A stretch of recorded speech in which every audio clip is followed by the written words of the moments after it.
Good afternoon, everybody. Welcome to Mental Health Talk with yours truly.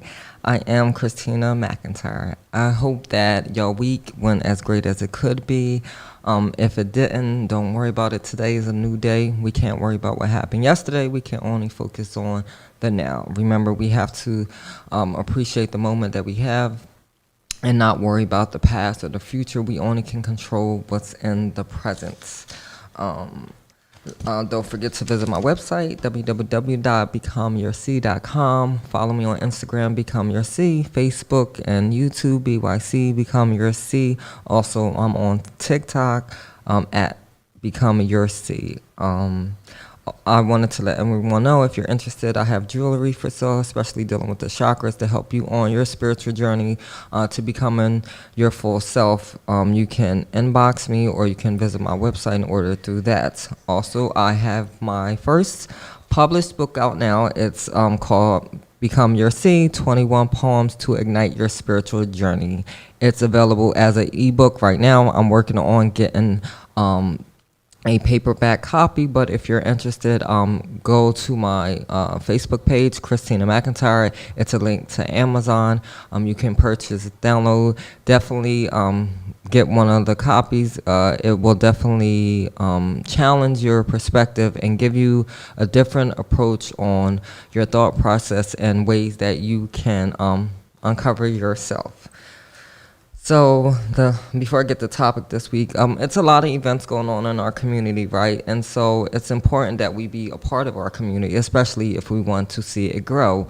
It's definitely things happening every week. Definitely go out and support the people in your community. That's how we can keep our community continuously growing. Next week, I believe Saturday, it's a Drink Like Ladies having a drink expo. I believe there are tickets still available.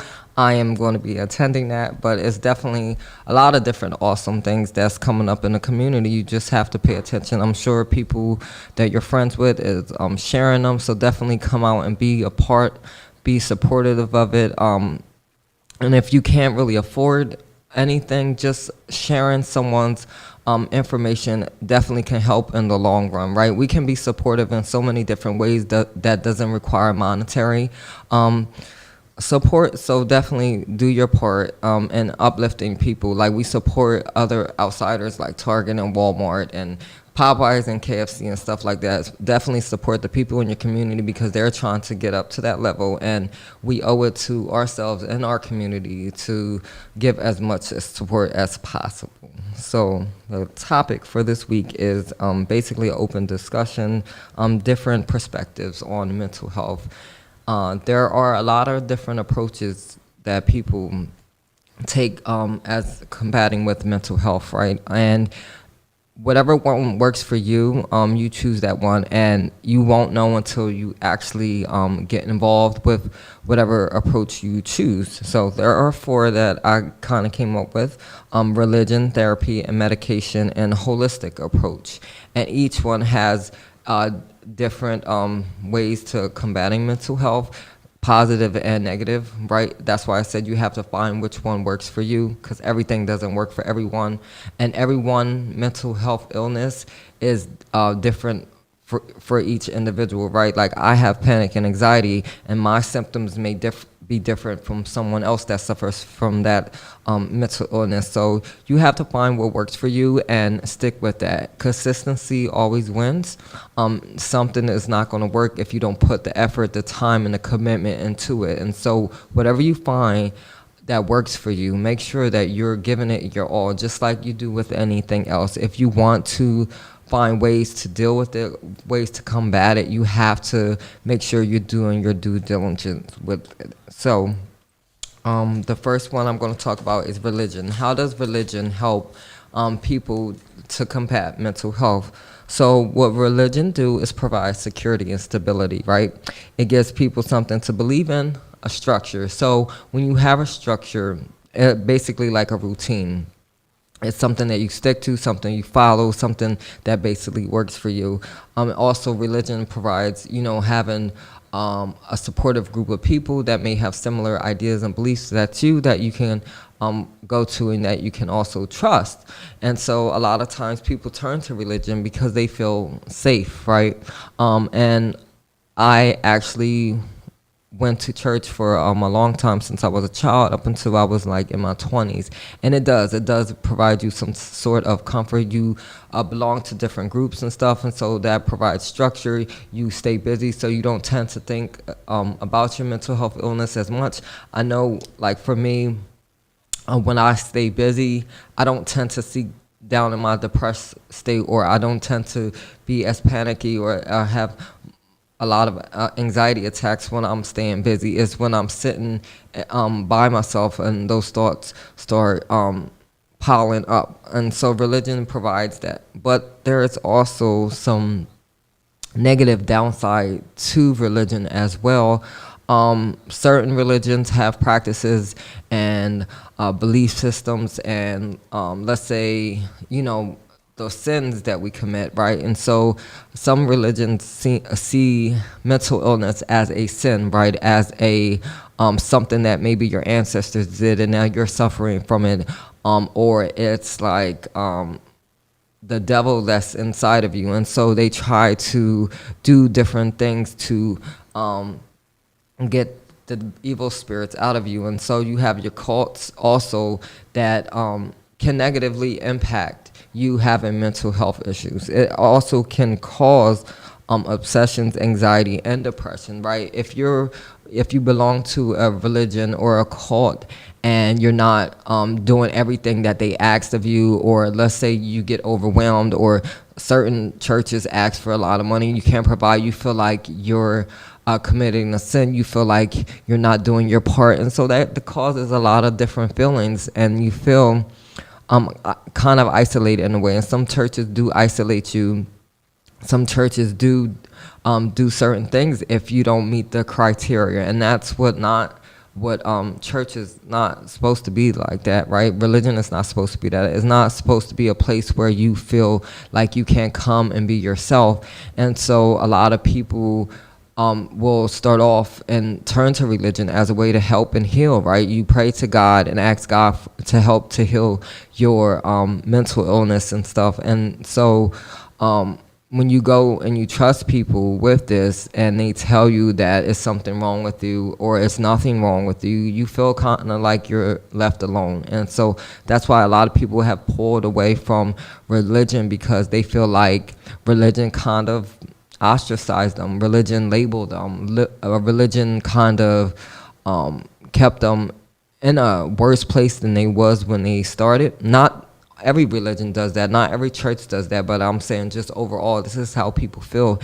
And so they try to find other ways to deal with their mental illness, because they looked at it, like I know back in the day, they looked at mental illness as a bad thing, but it's not bad. We can't control everything, right? We only can control what we can control, and a lot of times our mental illness is not caused by, something that we can control. And so it's important to find something that works for you. So if you believe in your heart that church and religion works for you, by all means continue to do that. I believe in God, I pray, and I ask for certain things, and that's one way that I choose to worship. Not necessarily I believe in everything that it entails, but definitely if it works for you, stick with it, but make sure that you're doing everything that you can to make it work. The second approach, or second perspective, is therapy, right? A lot of people turn to therapy to help heal with their mental illness because they sat there and tried to figure everything out for themselves and they couldn't, and so they figured maybe someone's different perspective may help them, and that's what therapy does. Therapy gives you a different perspective on and challenges your way of thinking, or try to get you to have a different way of thinking. Therapy is supposedly help build self-esteem, reduce anxiety, strengthens your coping mechanisms, improve social support, right? So people go to therapists to kind of help them deal with what they're going through, right? And you can go to therapy for a lot of different things. But as far as mental health illness go, especially if you're suffering, it gives you like a kind of different way of doing things, right? Challenges you. And the therapist, most of the time, is not there to give you or tell you what you should do. They give you a safe space, right? A safe space so that you can talk through your issues, and then you develop a plan through speaking, right? Over time, I believe when we speak enough, we hear ourselves, right? And then certain things start to click. And so therapy does that. It gives you that space where you're talking and talking, and after a while, you just piece things together. Things start coming together. You figure out a plan for yourself. And some people do need therapy, right? Like a lot of times we feel like we can't go to our family and friends to talk about what we really need to talk about. And so therapy is supposed to be a safe place for us to just unveil all of our feelings and not feeling like we're judged for having certain feelings and thoughts. And I believe that therapy is a good approach. I did it for a couple of years, and it definitely got me back on track because I was at a point where my depression was really low or really high, and my anxiety and panic was out of control, and all I did was go home every day. I did my supposed necessity things, right? I cooked dinner, I had to provide because I have a son, but also I was just in a bad space. I didn't want to be involved with anyone, and I said, I cannot live like this. So you kind of take your life back. And so therapy, what it did for me was open my eyes to a different way of healing. And my therapist allowed me to talk and gave me certain strategies and things to use. And this is when I kind of got introduced to meditation through therapy, changing your way of thinking, right? A lot of times when you suffer from mental health illness, our thinking pattern is different, right? We may think outside of the box, but way outside of the box, and it causes us a lot of different thoughts and stuff, and then obsessions come in and stuff like that. And so therapy definitely kind of calms all that down, but again, it's only going to work if you make it work, and the only way to do that is to be consistent in your goals, consistent and being realistic with yourself, right? I think a lot of people want to heal really fast and not knowing that it's like years of trauma, years of obsessive thinking, years of maybe abuse, years of everything that we have to deal with, and we expect someone to come in and fix it right away, and it doesn't work like that. With therapy, you have to find the root cause of all your issues and figuring out why you react the way you do, why you do things the way that you do. And so when you start from the beginning, that's when you can begin to heal. And a lot of people want to rush therapy, but again, like with anything else, it takes time, it takes a commitment, it takes you putting yourself first, you saying that I'm not okay and that I need someone else to help. And a lot of people are afraid to go to therapy because of the stigma that's still on therapy. Like, oh, you must be really crazy, or, oh, it's something wrong with you to have therapy. And therapy is okay, right? A lot of people go to therapy, a lot of couples go to therapy, children go to therapy. It's just offering people a different way of combating their mental health illness, and then just having someone else's perspective on things, because sometimes our thinking can be way outside of the box, and it kind of brings us back to reality, right? And so if therapy seems like it would be something for you to try, definitely give it a try. If it doesn't work for you, it's definitely so many different other approaches that you can take so that you can figure out a way to combat your mental health. And then the downside to therapy can be, one, it can be expensive, especially if your insurance doesn't cover it, and so you can't get the help you need. Two, you may have to search and try to find one that fits you. A lot of times, I remember the first time I went to therapy, this was like years ago, before I was actually committed. I had a therapist that all he did was sit there and just take notes. He didn't look at me not once. And you may come across some people like that, and maybe you don't have a way to get to therapy, and maybe you're afraid, right? Some people are afraid just to go out their house, and so having these what is the word? I can't figure it. Having these things that are in your way can prevent you to get the help that you need. And so therapy may not be the best thing for you right now, but at least reach out. You know, if you're afraid to go to actual therapists, join a group, right? Facebook has so many groups that you could just begin your journey. Sometimes we just need to talk to someone, right? Get it off our chest. We keep so much stuff bottled up because we don't trust people, and I get it, right? Our mental health plays a part in why we don't trust, but you have to begin the healing process someday if you want a better life for yourself. The next approach is a medication, right? So another way, again, to combat mental illness is to get on medication. And this is, I guess, I don't want to say the last resort, but this is when you feel like you can't do it anymore. You try religion, you try therapy, and you just need something to help you live life with some normalcy.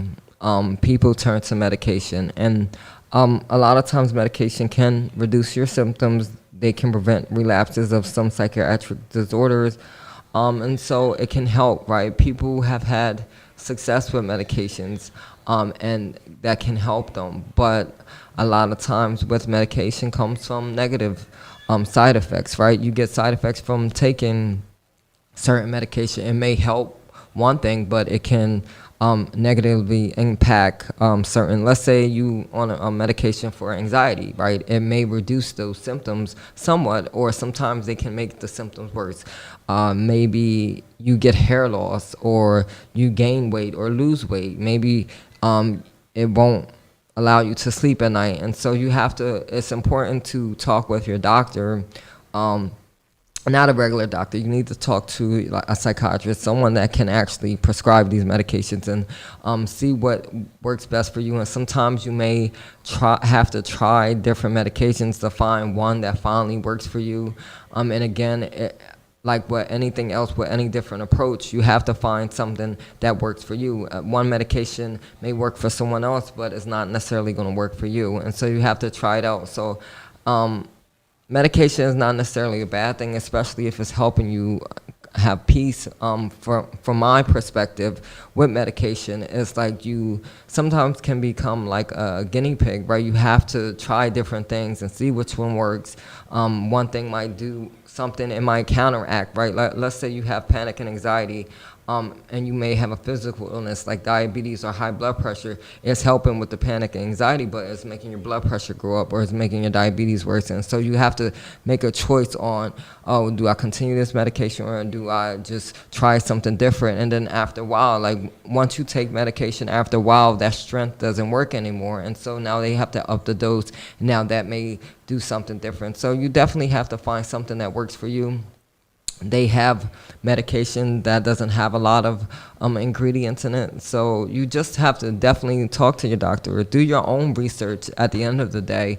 A lot of times we become dependent on them giving us answers. But again, doctors don't really know everything. They're just giving you kind of a guess of what may work for you because they don't know your body. You know your body well. So if you're on medication and you're starting to take it, already taking it, definitely pay attention to what's going on in your body, your mental status, and if it is affecting you or not. A lot of times we get put on medication and it may change our mood.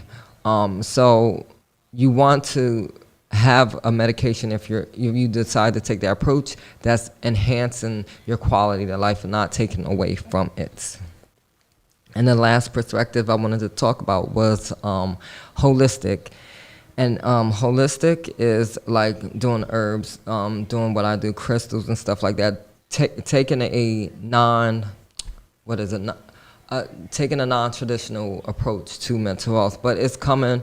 A lot more people are getting involved with this because they tried other methods, and so they're using this way as an alternative way of healing. So what holistic approach does, it views the patient as a human and not necessarily as a medical issue. So when I approached this about, I want to say 2 or 3 years ago, I started this journey, right? I started therapy first. And therapy helped momentarily, and then it stopped helping after a while. It gave me a different perspective. Okay, I need to change my way of thinking. It offered meditation as a way of healing, but it was just something I needed more that I wasn't getting. I was still stuck in my depressed state. I was still having panic and anxiety. What can I do to change this? And then I started learning about the chakras. And then again, the chakras are energies in our body, and everyone has them. We have 7 main chakras, and when they're out of balance, they cause these different issues in our body. They cause physical issues, and they cause mental issues. And with this approach, yes, it's not looked at as something that society necessarily thinks is appropriate, right? When I talk about it with people, people kind of look at me side-eye ways, right? Because it's dealing more on a spiritual level, not necessarily, you can't see it, right? Our chakras are energies that you can't see, but you can feel them. And when it's too much energy, it causes problem. And when it's too less, it causes issues. And when I started dealing with this, and I was learning about it, and I'm continuously learning about it, it just connected with me, right? I found peace dealing with the chakras, and I sometimes I do slack off, and I don't go about it the way that I need. And when I do slack off, then I see a decline in how I feel. And so with anything, it has to be consistency. And with the chakras, what they do is challenge you. And it has challenged me to dig deep and then find the core of my issues, why I feel certain ways. It gave me a different way of looking at myself, and not necessarily always, like, I think sometimes we always point the finger at people and why we suffer the way we do. And now certain circumstances are the cause of our mental issues, but we have to learn how to take control back of ourselves. And that's what I feel like the chakras do for me. It gave me control back over my life instead of always looking on the outside to heal. And it offers you a way to look on inwardly to heal, and basically to manifest the reality in the life that you want. It's not an easy process, and what I've learned of dealing with this way is that it challenges your thinking, and it challenges your thought process, and it makes you approach your issues and your problems like head on. Like it's gonna cause you to be angry sometimes and cry, and ask yourself, do you want to go through with this? It'll bring up like old memories and old trauma because you haven't dealt with it. And so the chakras is forcing you to deal with these issues. And if not, it does cause it cause real life physical illnesses. It could cause mental health disorders. And so you got to ask yourself, what can I do to make the self better? The problems are going to stay until you find a solution to heal. And that's where I'm at with it. Like every issue that I deal with now, I ask myself, okay, what's going on in my body? I got a whole checklist I go through. Like, did I eat properly? Did I exercise? Did I get enough sleep?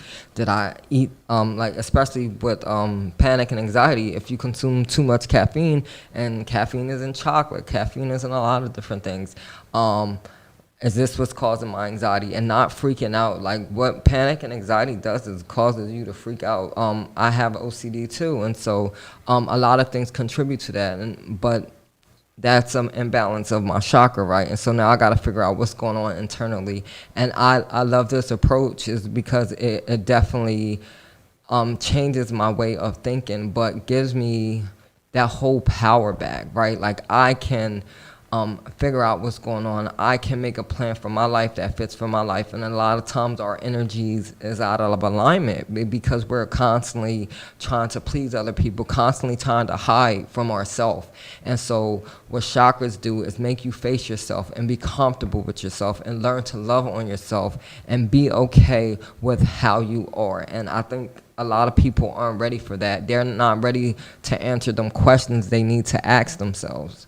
And they get afraid because when you go through this process of dealing with the chakras, it's going to create a lot of stuff, especially when I get migraines, I get a lot of heart palpitations, I get aches in my body. Okay, what's going on internally that I need to let go? And when I do solve an issue, I feel like that problem goes away. And so if you're interested in learning more about a holistic approach, you can always inbox me, and we can have a conversation. I can share my journey with you. You can do your own research about the chakras and energies. Everything is connected in a way, right? Therapy, medication, religion, and even the chakras, they're all connected because they offer you an approach so that to deal with your mental health illness so that you can live life the best way that you see fit so that you can heal and become the person that you need to be for yourself. And I want people to realize that they don't have to suffer alone, that they don't have to keep going through the trauma that they keep putting themselves through. I think a lot of times we hold on to something because we feel comforted in that situation, and so we don't let it go. And then when we start to change, it doesn't feel like it's ourselves. I mean, it is ourselves, but we're evolving and becoming better, and that doesn't sit right with us. So we revert back to that old way of doing things. But if you want something different, if you want something better, you got to change the way you think. You got to change the way you behave. You got to change the way you interact, right? You have to change your environment sometimes. You got to change your lifestyle, and people aren't ready to do that. And so the longer you sit in your pain, the more you're going to suffer. And so it's up to you to decide when you want to heal, when you're going to start the healing process, and which approach is beneficial for you. And you won't know that until you try something. But don't sit there longer than you have to, because again, time is limited that we have on this earth, and you don't want to waste time being unhappy. You don't want to waste time suffering and being in pain. And it only works when you want it to work and if you want it to work. And I offer this for people because I see a lot of people that suffer, and I see a lot of people in pain. I see a lot of people that's struggling with mental health issues, and they feel like they're alone. But again, you are not alone. A lot of people are suffering right along with you, and you have to learn to open up and trust someone. And I found that by me sharing my story and journey, I've connected with a lot of people that's suffering, and just listening to people and stuff like that, knowing that they're not alone, hearing their trauma and advice, it makes you appreciate your life better. It makes you want to figure out a way to how to deal with this and not having to keep navigating through life through pain.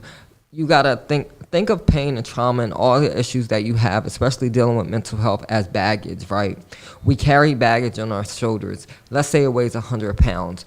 How far can we travel with this baggage on our back? Not very far, right? Eventually, we're going to get tired. We're going to drop it.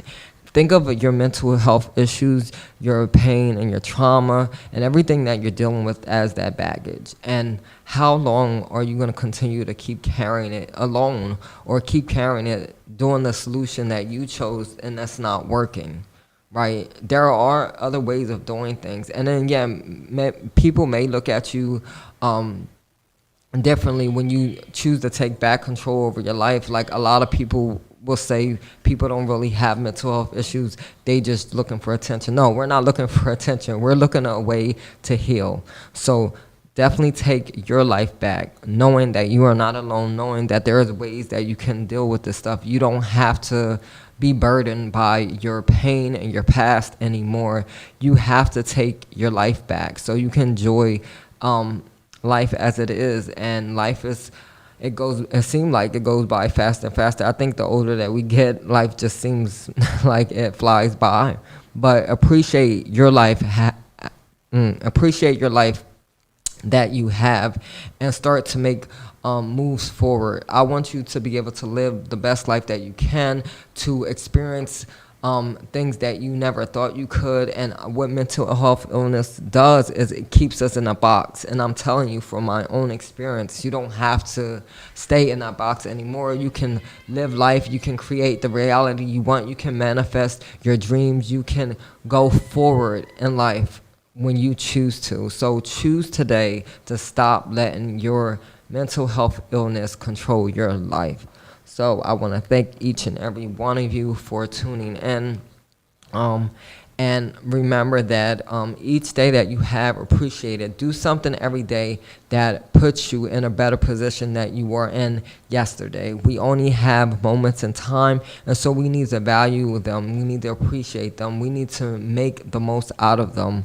Again, don't forget to visit my website, www.becomeyourc.com. Follow me on Instagram, Become Your C, Facebook and YouTube, BYC Become Your C.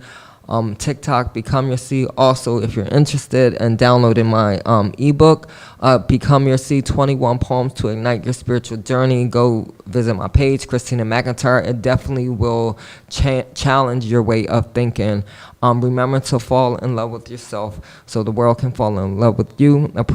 Appreciate each day that you have. Take care.